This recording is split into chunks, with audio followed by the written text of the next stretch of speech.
ఒకటే అడుగుతున్నా, మరి ఎందుకోసం ఇన్ని రోజులు ఏంది చీరలు ఇవ్వాలి, ఎందుకు గుర్తొచ్చినాయి? ఇలా సర్పంచ్ ఎలక్షన్స్ వస్తున్నాయి. ఈ చీరలను అడ్డం పెట్టుకొని ఇప్పుడు 2 సంవత్సరాల నుంచి అయితే చీరలు వంచలేదు.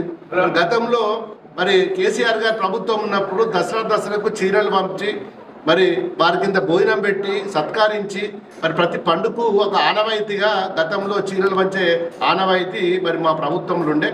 ఈరోజు మరి నిన్న మొన్నదానిక సైలెంట్గా ఉండి ఇలా ఎలక్షన్ నోటిఫికేషన్ వస్తుందనగానే ఆగా మేఘాల మీద ఆపెట్టి ఆ వచ్చిన చీరలను కూడా ఆపి దసరాకు వంచాల్సిన చీరలు ఆపి దేనికోసం వస్తుండే? ఇప్పుడు ఎలక్షన్ వస్తున్నది, ఎలక్షన్కి వస్తే మాకు ఓట్లు వస్తాయి, మళ్ళీ అలా లోకల్ బాడీలో మేము గెలుస్తాము అని ఒక ఆశతోటి నిన్న మొన్నదానికనేమో జూబ్లీ హిల్స్లో పైసలు పంచి మద్యం పంచి రకరకాల జిమ్మిక్కులు చేసి ఆడ రాజకీయం చేసిండు.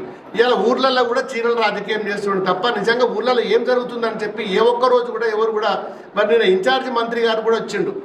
మరి ఎన్నో దరఖాస్తులు ఇచ్చినారు, మరి ఎన్ని దరఖాస్తులు ఇచ్చినా బుట్ట దాఖలు. ఇలా రోడ్లు మామూలుగా పరిస్థితి లేదు, ఇలా రోడ్లు అయితే చాలా అధ్వానంగా ఉన్నాయి. మరి కనీసం ఒక మాట కూడా మాట్లాడలేదు, మీకు పలానాడు రోడ్ వస్తుంది, పలానాడు రోడ్ వేపిస్తాను లేదు. ఇలా గ్రామ పంచాయతీలోకి పోతే మరి ఆ వాటర్ ట్యాంకులలో బూజు పట్టింది, కనీసం బ్లీచింగ్ పౌడర్ వేసో క్లీనింగ్ చేసో మరి అది లేదు. చెత్త కుండీలు ఎక్కడ చెత్త అక్కడనే ఉన్నది, ట్రాక్టర్లకు డీజిల్ ఇప్పటి వరకు కూడా రాలేదు.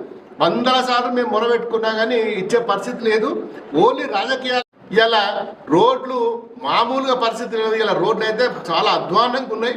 మరి కనీసం ఒక మాట కూడా మాట్లాడలేదు, మీకు పలానాడు రోడ్ వస్తుంది, పలానాడు రోడ్ వేపిస్తాను లేదు. ఇలా గ్రామ పంచాయతీలోకి పోతే మరి ఆ వాటర్ ట్యాంకులలో బూజు పట్టింది, కనీసం బ్లీచింగ్ పౌడర్ వేసో క్లీనింగ్ చేసో మరి అది లేదు. చెత్త కుండీలు ఎక్కడ చెత్త అక్కడనే ఉన్నది, ట్రాక్టర్లకు డీజిల్ ఇప్పటి వరకు కూడా రాలేదు. 100 సార్లు మేము మొరబెట్టుకున్నా కానీ ఇచ్చే పరిస్థితి లేదు. ఓన్లీ రాజకీయాల కోసం ఇప్పుడు సర్పంచ్ ఎలక్షన్స్, గ్రామ పంచాయతీ ఎలక్షన్స్ వస్తున్నాయి కాబట్టి ఇలా చీరల భాగవతం పెట్టుకొని ఇలా ఊర్లో పొంటి మరి అందరినీ కూడా ముఖ్యమంత్రి గారు మీరు అందరూ ఊర్లలో పోవాలి, ఏం ఉద్ధరిస్తారు? ఊళ్ళలోకి పోయి చీరలు వస్తారు అంతే కదా. మరి కనీసం ఊళ్ళలోకి వచ్చినప్పుడు మరి ఊర్ల పరిస్థితి ఏంటి? మీరు ఊర్లోకి పోతే తెలుస్తుంది. ఎవరికి ఇస్తున్నారు చీరలు? మహిళా సంఘాలకు ఇస్తున్నారు. మరి గతంలో ఎవరికి ఇచ్చినాము? ప్రతి మహిళకు కూడా మరి చీరలు ఇచ్చే సంస్కృతి టీఆర్ఎస్ పార్టీది, మా గత ముఖ్యమంత్రి గారు కేసీఆర్ గారిది. మరి ప్రతి మహిళకు కూడా ఆనవాయితీ ఉండే. మరి ఇవాళ ఏమైంది? మరి ఇలా ఓన్లీ మహిళా గ్రూప్ సంఘాలకు ఎందుకు? మరి మహిళా గ్రూప్ సంఘాలకు అందరికి ఇవ్వాలి కదా చీరలు. మరి మహిళా గ్రూప్ సంఘాలకు ఇవ్వద్దని మేము వద్దనట్లేదు, ఇది ఓన్లీ రాజకీయం. మేమేదో పెద్ద క్వాలిటీ చీరలు ఇచ్చినట్టు. మరి గతంలో మరి 1,00,000 చీరలు ఇస్తే ఇప్పుడు 20,000 చీరలు ఇస్తున్నారు. ఇక క్వాలిటీ ఎక్కడిది మీది? ఇంకా 80,000 చీరలు ఇవ్వాలి, దాంట్లో కనీసం చారణవంతు చీరలు కూడా ఇస్తలేరు. ఇవ్వాలి నిజంగా కూడా మీకు మహిళల పట్ల మీకు ఒక అభిమానం ఉంటే, మహిళల పట్ల ఆత్మగౌరవం ఉంటే మరి గతంలో ఎవరు